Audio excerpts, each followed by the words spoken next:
श्री शिवाय नमस्तुभ्यम। हर हर महादेव। दोस्तों, आप सभी लोग जानते हैं कि 27 नवंबर 2025 यानी गुरुवार को पड़ रही है मार्गशीर्ष महीने की सप्तमी तिथि। और दोस्तों, ये वो तिथि है जो मार्गशीर्ष महीने में पड़ने वाली सबसे बड़ी तिथि है, क्योंकि यह गुरुवार के दिन पड़ रही है और इसका बहुत ही बड़ा और विशेष महत्व होता है। पवित्र गुरु जी ने कहा है, अगर कभी भी मौका लग जाए और मार्गशीर्ष महीने की सप्तमी तिथि गुरुवार को पड़ जाए तो आप लोगों को एक हल्दी दीपक वाला उपाय तो अवश्य ही करना चाहिए, और इन दोनों का संयोग बहुत ही कम आता है। और दोस्तों, पूज्य गुरुजी ने अपनी शिव महापुराण की कथा में बताया है, इस दिन आपको एक हल्दी दीपक वाला उपाय तो अवश्य ही करना चाहिए, क्योंकि ऐसा दिन पूरे साल में सिर्फ एक ही बार आता है। और दोस्तों, आप सभी लोग जानते हो कि गुरुवार का अगर सबसे बड़ा कोई उपाय है तो वो एक हल्दी दीपक वाला उपाय है। तो दोस्तों, इस गुरुवार के दिन आप लोगों को इस एक हल्दी दीपक वाले उपाय को जरूर करना है। बहुत सारे लोग होंगे जिन लोगों ने इस उपाय को न किया हो, मतलब पूरा साल निकल गया और उन्होंने किसी भी दिन इस एक दीपक वाले उपाय को न किया हो। पर दोस्तों, आपके पास एक आखिरी मौका बचा हुआ है, जो कि 27 नवंबर के दिन है। तो इस दिन आप लोगों को इस वाले उपाय को जरूर कर लेना है। भले ही आपने पूरे साल भर इस उपाय को ना किया हो, पर अगर आपने इस मार्गशीर्ष महीने में पड़ने वाली सप्तमी के दिन अगर इस वाले उपाय को कर लिया तो आपको इस उपाय को करने का वो फल मिलेगा जिसकी आपने कभी कल्पना भी नहीं करी होगी। इसीलिए आप लोग इस वाले उपाय को एक बार जरूर कर लेना, ताकि आप लोगों के हाथ से यह मौका ना जा सके और आपको इस उपाय को करने का फल मिल सके। दोस्तों, यह उपाय पंडित जी ने अपनी अभी की ही शिव महापुराण की कथा में बताया है, जिस उपाय को आज हम आपको बहुत अच्छे से समझाने वाले हैं। इस वीडियो को देखने के बाद इस उपाय को समझने के लिए आपको कोई और वीडियो को देखने की जरूरत नहीं पड़ेगी। तो चलिए दोस्तों, उपाय को शुरू करते हैं। देखिए, यह इस मार्गशीर्ष महीने के गुरुवार के दिन यह इतना खास होता है, इतना महत्वपूर्ण होता है। देखा गया है कभी कभी बड़े बड़े पूजा पाठ अनुष्ठान से जो मनोकामना पूर्ण नहीं होते, वो इस मार्गशीर्ष महीने के सप्तमी के दिन एक छोटे से उपाय करने से ही आपकी मनोकामना पूर्ण हो जाती है। और बहुत सारे लोगों ने इस उपाय को किया भी है और उनको इस उपाय को करने का फल भी जरूर मिला है। अगर आप लोग भी इस उपाय को गुरुवार सप्तमी के दिन करना चाहते हैं तो आप इस उपाय को पहले अच्छे से समझ लेना, सुन लेना, उसके बाद करना। आपको इस उपाय का फल जरूर मिलेगा। और इस उपाय को कर लेने से आपके घर में चाहे किसी भी प्रकार की दुख और समस्या क्यों ना चल रही हो, आपको उसका कारण भी नहीं पता है कि भाई यह समस्या किस कारण से चल रही है, उसका कुछ भी कारण हो सकता है, जैसे पितृदोष हो सकता है या किसी भी तरह का मंगल दोष भी हो सकता है। तो इस दिन आप लोगों को यह वाला उपाय कर लेना है। यह एक ऐसा उपाय है जिस उपाय को अगर किसी विशेष दिन पर किया जाए तो भाई उस विशेष दिन का जो है वह तो हमें मिलता ही मिलता है, पर हमने उस दिन पर इस उपाय को किया है तो हमें उससे भी बड़ा फल मिलता है, और फल बहुत जल्दी मिलता है, क्योंकि आप इस उपाय को बहुत ही बड़े और विशेष दिन पर कर रहे हो। तो चलिए अब उपाय के बारे में बात करते हैं, लेकिन उससे पहले आप लोगों को यह जानना आवश्यक है कि आखिर यह उपाय किस समय करना है, किसको करना है और कैसे करना है। तो चलिए हम आगे आपको वीडियो में एक एक करके बता देते हैं, लेकिन उससे पहले अगर आप लोग हमारे चैनल पर नए हैं तो हमारे चैनल को सब्सक्राइब कर लेना और इस वीडियो को लाइक करके कमेंट बॉक्स में श्री शिवाय नमस्तुभ्यम ओम नमः शिवाय जरूर टाइप कर देना। और अपने फायदे के लिए, गरीबी दूर करने के लिए इस वीडियो को पूरा देख कर जाना, तभी आपको लाभ की प्राप्ति होगी। यदि आज आपने वीडियो को बीच बीच में से देखा, काट काट कर देखा, तो आपको जीवन में कभी सफलता हासिल भी नहीं होगी। तो दोस्तों, इस एक हल्दी दीपक वाले उपाय को हमें इस गुरुवार के दिन कैसे करना है, किसको करना है, किस समय करना है और कहां पर करना है, ये सारे सवालों के जवाब आपको इस वीडियो में मिल जाएंगे। और जो ये वीडियो देखेगा भाई, उसको एक हल्दी दीपक वाला उपाय जरूर करना चाहिए, क्योंकि इस दिन हल्दी का भी बहुत ही बड़ा और विशेष महत्व होता है। और जब बात आ जाए एक हल्दी दीपक की, तो ये सोने पे सुहागा वाली बात हो जाती है और ये एक बहुत ही बड़ा उपाय हो जाता है इस गुरुवार सप्तमी तिथि का। अब हम समझते हैं इस वाले उपाय को हमें करना किस समय है, इस एक दीपक वाले उपाय को हमें इस गुरुवार के दिन करना किस समय है। तो देखिए, इस उपाय को करने का जो समय है वह सुबह का समय है और शाम का समय भी है। अब देखिए, यहाँ पर हम मुख्य रूप से सुबह का समय नहीं बोलेंगे, क्योंकि 27 नवंबर गुरुवार सप्तमी का दिन है और इस दिन प्रदोष काल के समय का बहुत महत्व होता है। बाकी अगर सुबह के समय भी करेंगे तो भी अच्छा होगा, उसमें कोई भी दिक्कत वाली बात नहीं है। तो चलिए जानते हैं इस विशेष उपाय के बारे में। लेकिन उससे पहले एक प्रार्थना, अगर आप इस चैनल पर नए हैं तो आप इस वीडियो को लाइक करें, चैनल को सब्सक्राइब करें और कमेंट बॉक्स में आप अपनी राशि या अपना नाम जरूर डाल दें, क्योंकि हम राशि से जुड़ा भाग्य भी बताते हैं और भाग्य में चल रही परेशानियों को दूर करने के लिए वह आसान से आसान उपाय भी बताते हैं। तो चलिए अब हम अपने सबसे पहले उपाय की बात कर लेते हैं। देखिए, मार्गशीर्ष मास के दिनों में विशेषकर भगवान शिव और माता पार्वती और विष्णु भगवान का पूजन किया जाता है। अब साथ ही साथ गुरुवार का दिन भी पड़ गया है। तो ऐसा समझ लीजिए आपके जीवन में धन भी आएगा, सुख भी आएगा, धन बढ़ेगा भी, और साथ ही साथ आपके जीवन के सारे संकटों को भगवान शिव जी दूर कर देंगे। तो चलिए सबसे पहले बात कर लेते हैं सबसे पहले उपाय की, जो कि गुरुवार वाले दिन आपको विशेषकर करना है। और इस उपाय को करने से आपकी कोई भी ऐसी इच्छा, कोई भी विश जो अभी तक अधूरी है, पूरी नहीं हो रही है, तो आपकी बड़ी से बड़ी विश और मनोकामना भी पूरी हो जाती है जब आप गुरुवार सप्तमी वाले दिन इस पहले उपाय को कर लेते हैं। तो देखिए, आप सभी जानते हैं कि श्री हरि विष्णु जो है उन्हें तुलसी दल सबसे प्रिय है। बिना तुलसी माता के श्री हरि विष्णु अधूरे हैं और बिना तुलसी पत्तों के श्री हरि विष्णु का भोग अधूरा है। अब श्री हरि विष्णु को प्रसन्न करके आप अपनी किसी भी मनोकामना को पूरा कर सकते हैं, क्योंकि श्री हरि विष्णु प्रसन्न हो गए तो आपकी कोई भी विश और इच्छा मनोकामना अधूरी नहीं रहेंगी। तो आपको तुलसी के 5 पत्ते लेने हैं। अब ये 5 तुलसी के पत्ते जो आपने लिए हैं, ये 5 तुलसी के पत्ते आपको श्री हरि विष्णु को अर्पित करने हैं। अपने घर के मंदिर में ही ठीक है, ऐसा आपको करना है। आपके घर में श्री हरि विष्णु की कोई मूर्ति है, प्रतिमा है, वहां पर यह 5 तुलसी के पत्ते आप रखें और साथ ही साथ एक देसी घी का दीपक गोल बाती का आपको लगाना है। और ओम नमो भगवते वासुदेवाय नमः इस मंत्र का आपको 11 बार जप करना है।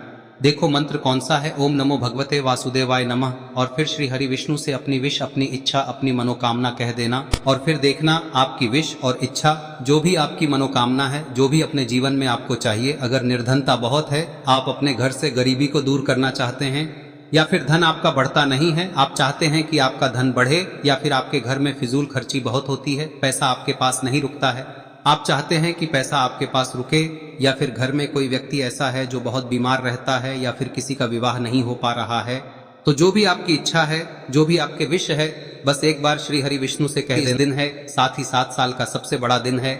यह दिन इतना उत्तम है कि जो आप श्री हरि विष्णु से मांग लेंगे, जो उनसे कह देंगे, वह आपकी विश, आपकी मनोकामना को बहुत जल्दी पूरा कर देंगे। तो यह पहला उपाय है। चलिए बात करते हैं दूसरे उपाय की। देखो, यदि आपके जीवन में आर्थिक संकट बहुत अधिक हो रहे हैं, धन की समस्या लगातार जीवन में बनी हुई है, एक एक रुपयों को प्राप्त करने के लिए आपको बहुत अधिक मेहनत कर रहे हैं, तो आज रात्रि में सोने से पहले आपको हो यह चमत्कारी दीपक का उपाय अवश्य करना है। या फिर यदि आपका जो व्यापार है, बिजनेस है, दुकान है, वह अच्छे से नहीं चल पा रही है, तो आज रात्रि में इस विशेष दीपक का उपाय आपको अवश्य करना चाहिए। देखो दोस्तों, दीपक हमारे घर में सभी नकारात्मक शक्ति को बाहर करता है। यह उपाय आपको साल में केवल 1 बार करने का ही मौका मिलता है। देखिए, इस उपाय के लिए आपको तुलसी जी की जो सूखी लकड़ी होती है उसे ले लेना है। देखिए दोस्तों, यदि आपके पास पुरानी तुलसी जी की लकड़ी है तो उसे आप ले सकते हैं, और यदि आपके घर में तुलसी जी जो लकड़ी है वह सूखी हुई है तो उसकी लकड़ी आप तोड़ के इस्तेमाल कर सकते हैं। लेकिन आपको ध्यान रखना है कि सूर्यास्त से पहले पहले ही आपको ये जो तुलसी जी की लकड़ी है इसे अवश्य ही तोड़ लेना है। तो इस उपाय के लिए आपको सबसे पहले तो एक मिट्टी का दीपक लेना होगा, चाहे तो आटे का दीपक भी ले सके, क्योंकि आटे का दीपक सभी दीपक में सर्वोत्तम माना गया है। इस दीपक के अंदर आपको शुद्ध घी का प्रयोग करना होगा, और इससे दीपक के अंदर आपने जो तुलसी जी की लकड़ी ली है उसे भी रख देना है। लेकिन ये जो तुलसी जी की लकड़ी है, इसमें आपको चारों तरफ अच्छे से घी लगा लेना है। देखिए, गुरुजी ने बताया है कि जो तुलसी जी की लकड़ी है, यदि आप उपाय करते हैं और बहुत ही शीघ्रता से जल जाती है, तो इसके लिए आपको एक कार्य करना है। आपको थोड़ी सी रुई ले लेनी है, और उस रुई को आपने जो तुलसी जी की लकड़ी ली है उस पर अच्छे से चारों तरफ लपेट देनी है। तुलसी जी की लकड़ी के ऊपर रुई लपेटने के बाद इसे आपको पूरा घी के अंदर डुबो लेना है। अब इसे आपको बाती के रूप में प्रयोग करना है। अब दोस्तों, इस दीपक को आपको प्रज्वलित कहां करना है? तो इस दीपक को आपको या तो भगवान विष्णु के सामने प्रज्वलित करना होगा, या फिर आपको भगवान श्री राम के सामने प्रज्वलित करना होगा, या फिर भगवान कृष्ण के सामने, यानी कि भगवान विष्णु के जो भी अवतार हैं उनके सामने आप ये दीपक प्रज्वलित कर सकते हैं। या फिर आप इस दीपक को माता तुलसी जी के सामने भी प्रज्वलित कर सकते हैं। पूज्य गुरु जी ने बताया है कि जो भी व्यक्ति इस प्रकार से तुलसी जी की डंडी से या दीपदान कर देता है, उसके जीवन में कभी भी धन की समस्या नहीं होती है। इसीलिए आपको ये पूरे साल में केवल 1 बार ही मौका मिलता है। इस उपाय को करके देखना, आपकी सभी इच्छाएं जरूर पूर्ण होंगी। ये जो उपाय है रात्रि में सोने से पहले करना है। अब बताते हैं तुलसी के गमले में आपको वह कौन सी चीज डालनी है जिस उपाय को करने से आप अपने जीवन में महाधनी बन जाएंगे। इतना धन आपको मिलेगा कि कभी भी आपके धन में कमी नहीं आएगी, कभी भी आपका धन बर्बाद नहीं होगा। आपके पैसे की बर्बादी बिल्कुल आपके जीवन से रुक जाएगी। और जो लोग कहते हैं कि घर में पैसा तो आता है, पैसा रुकता नहीं है और पैसा बढ़ता नहीं है, वृद्धि नहीं हो रही है, उन्हें भी विशेष यह तीसरा दिन जरूर करना चाहिए। तो देखिए, पहले ही आपको बता दिया कि श्री हरि विष्णु की पूजा और उनका भोग श्री मतलब तुलसी मैया के बिना अधूरा है ना। और तुलसी मैया जो है वह श्री हरि विष्णु के बिना अधूरी है। तो देखिए, जब भी आप तुलसी का कोई उपाय करेंगे तो सीधे सीधे आप श्री हरि विष्णु को प्रसन्न कर लेते हैं। अब व्यक्ति को, यानी जो भी व्यक्ति है, किस व्यक्ति को कितना धन देना है, यह श्री हरि विष्णु के हाथ में होता है। धन देने का काम माँ लक्ष्मी करती है, जो कि माँ तुलसी का ही एक रूप है। माँ तुलसी जो है यह माता लक्ष्मी का ही स्वरूप है ना। तो आपको करना क्या है, आपको लेनी है यहाँ पर हल्दी पिसी हुई, जो कि श्री हरि विष्णु से जुड़ी हुई है, आपके गुरु गृह से जुड़ी हुई है, आपकी कुंडली में गुरु को मजबूत करती है, सुख सौभाग्य को खींचने का काम करती है, धन को बढ़ाने का काम करती है। तो एक चुटकी पिसी हुई हल्दी आपको लेनी है और यह पिसी हुई सूखी हल्दी ही आपको अपने गमले में, तुलसी का पौधा जिस गमले में लगा है उसमें अच्छे से इस हल्दी को डालना है, ठीक है ना। और ओम नमो भगवते वासुदेवाय नमः इस मंत्र का जाप करना है। कितनी बार? कम से कम 11 बार जाप करना है। ओम नमो भगवते वासुदेवाय नमः इस मंत्र का जाप करते रहना है। और हल्के हल्के से तुलसी के पौधे में आपको पूरे गमले में पीसी हुई हल्दी का छिड़काव करना है। तो देखिए, जो व्यक्ति लेता है, ऐसा समझ लीजिए अपने जीवन से नहीं आने वाली 7 पीढ़ियों के जीवन से निर्धनता और गरीबी को दूर कर देता है। क्योंकि हल्दी जो है ना, यह साधारण नहीं है। हल्दी इतनी उत्तम होती है कि रातों रात आपके जीवन में चमत्कार करती है। आपने देखा होगा कि कोई भी शादी होती है, विवाह होता है ना, कोई भी ऐसा शुभ काम हम करते हैं उसमें हल्दी जरूर लेते हैं। गृह प्रवेश जब हम करते हैं तो हल्दी के स्वास्तिक का निर्माण करते हैं। कोई भी अच्छा काम करने जा रहे हैं, हल्दी उसमें लेते हैं। और हल्दी जो है ये आपके गुरु ग्रह को मजबूत कर देती है।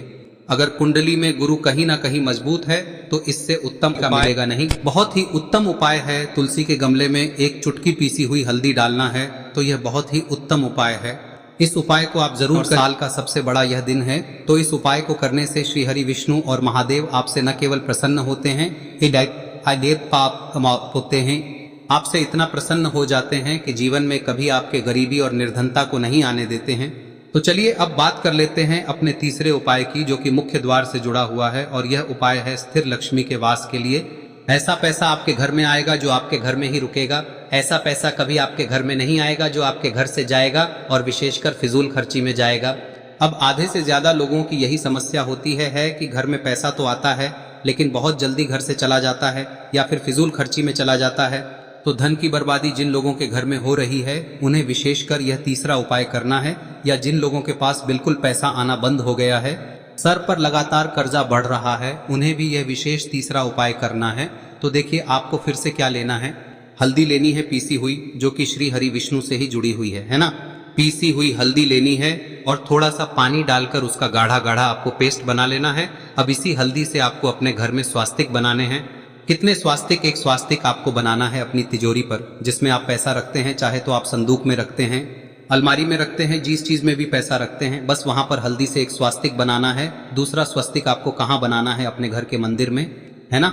और 2 स्वस्तिक आपको बनाने हैं अपने घर के मुख्य द्वार पर बाहर की तरफ। हल्दी से 4 स्वास्तिक आपको बनाने हैं। 2 स्वास्तिक मुख्य द्वार पर बाहर की तरफ, एक तिजोरी पर, है ना, और एक अपने घर के मंदिर में। बस यह उपाय आप लिया तो देखिए, जो धन की तिजोरी है उसमें पैसा भरा रहेगा। कभी भी धन की तिजोरी धन से खाली नहीं होगी, क्योंकि जहां पर हल्दी का स्वस्तिक एक होता है वहां कभी धन की कमी नहीं होती है। हमेशा वहां पर धन की देवी माता लक्ष्मी वास करती हैं, क्योंकि हल्दी किससे जुड़ी हुई है? श्री हरि विष्णु से। और माँ लक्ष्मी कहाँ होती है? जहाँ श्री हरि विष्णु वास करते हैं। अब बात करें कि आपके घर का मंदिर जो है उसमें अगर आप एक स्वास्तिक बनाते हैं तो आपके घर से ऊर्जा जो है, पूरे में ऊर्जा फैलती है ना। तो आपके घर में पॉजिटिव एनर्जी बढ़ती है, सकारात्मक ऊर्जा बढ़ाती है। जब आप अपने घर के मंदिर में हल्दी का स्वस्तिक बनाते हैं, आपके घर से बुरी शक्तियां, नेगेटिव एनर्जी जैसी चीजें बिल्कुल आपके घर में नहीं रुकती है। मुख्य द्वार तो इतना उत्तम होता है कि मुख्य द्वार से ही माँ लक्ष्मी की नजर सबसे पहले आपके मुख्य द्वार पर ही पड़ती है। और मुख्य द्वार पर अगर आपने हल्दी के स्वस्तिक बना दिए तो माँ लक्ष्मी देखते ही प्रसन्न हो जाती है, क्योंकि यह श्री हरि विष्णु से जुड़ी हुई है ना। और हल्दी के स्वास्तिक जहां पर जो व्यक्ति अपने घर के मुख्य द्वार पर बनाते हैं, ऐसा समझ लीजिए माँ लक्ष्मी उनके घर में वास करती ही करती है और कभी भी ऐसे घर को फिर छोड़कर नहीं जाती है। स्थिर लक्ष्मी का वास आपके घर में होगा। यह हल्दी के स्वास्थ्य दिन बहुत ही उत्तम है। साथ ही साथ कोशिश करें कि इस दिन गाय माता को हरी घास अवश्य खिलाएं। अगर आपको हमारी ये वीडियो पसंद आई हो तो हमारे इस वीडियो को लाइक करें, चैनल को सब्सक्राइब करें, कमेंट बॉक्स में लिखे हर हर महादेव, जय माँ लक्ष्मी। अब बात करते हैं अगले उपाय की। हम सभी के घरों में माता तुलसी का पौधा अवश्य ही होता है। तो देखिए, हमें तुलसी जी के पौधे से सबसे पहले तो 3 पत्ते तोड़ने। देखो, एकादशी वाले दिन आपको तुलसी के पत्ते नहीं तोड़ने। तो देखिए, तुलसी जी के आपको 3 पत्ते तोड़ने लेने हैं और इन तुलसी जी के पत्तों को तोड़ने के बाद आपको 1 चुटकी हल्दी भी अपने साथ में लेनी है। हल्दी के अंदर आपको जल मिलाकर के पेस्ट के रूप में तैयार करना है और इसी के साथ में आपको एक दीपक भी लेना होगा। दीपक आप मिट्टी का भी ले सकते हैं, आटे का भी ले सकते हैं और इस दीपक में आपको शुद्ध घी डाल के इसमें आपको लंबी रुई की बाती का प्रयोग करना है। देखिए दोस्तों, आपके पास 3 तुलसी जी के पत्ते हैं। तो पहला जो तुलसी जी का पत्ता है उस पर आपको सबसे पहले तो जो आपने हल्दी ली है उसकी एक बिंदी लगानी है। और पहला जो तुलसी जी का पत्ता है आपके घर में, भगवान विष्णु का चाहे कोई सा भी स्वरूप हो, चाहे लड्डू गोपाल जी का स्वरूप हो या फिर भगवान कृष्ण की आपके मंदिर में प्रतिमा हो या फिर भगवान श्री राम की प्रतिमाएं, उनके सामने आपको पहला तुलसी जी का पत्ता अर्पित करना है। अब देखिए दोस्तों, आपके पास जो 2 तुलसी जी के पत्ते हैं और आपके पास जो एक दीपक है, इन्हें आपको लेकर के पहुंचना है। अपने ही घर में तुलसी जी के पौधे के पास में देखिए, सबसे पहले तो आपके पास जो 2 तुलसी जी के पत्ते हैं उन पर भी आपको हल्दी की एक एक बिंदी लगानी है और उन दोनों ही तुलसी जी के पत्तों को आपको अपने घर में तुलसी जी के पौधे के वहां पर ही अर्पित कर देने हैं। और इस प्रकार से यह दोनों पत्ते भी तुलसी जी के पौधे के पास में अर्पित करने के बाद अंत में जो आपके पास एक लंबी बाती का दीपक है, इसे आपको तुलसी जी के पौधे के पास में ही प्रज्वलित कर देना है। जो भी व्यक्ति अपने ही घर पर इस प्रकार से तुलसी जी के 3 पत्तों का यह उपाय कर लेता है तो उसका परिवार हमेशा खुश रहता है। उसके परिवार में कभी भी कोई भी संकट उत्पन्न नहीं होता है और यदि आपके घर में जो भी ग्रह क्लेश है वह भी समाप्त होते हैं। तो इस प्रकार से ये सुंदर सा उपाय करना है। अब बात करते हैं अगले उपाय की। देखो, यदि आपके जीवन में आर्थिक संकट बहुत अधिक हो रहे हैं, धन की समस्या लगातार जीवन में बनी हुई है, एक एक रुपयों को प्राप्त करने के लिए आपको बहुत अधिक मेहनत कर रहे हैं, तो आज रात्रि में सोने से पहले आपको हो यह चमत्कारी दीपक का उपाय अवश्य करना है। या फिर यदि आपका जो व्यापार है, बिजनेस है, दुकान है, वह अच्छे से नहीं चल पा रही है, तो आज रात्रि में इस विशेष दीपक का उपाय आपको अवश्य करना चाहिए। देखो दोस्तों, दीपक हमारे घर में सभी नकारात्मक शक्ति को बाहर करता है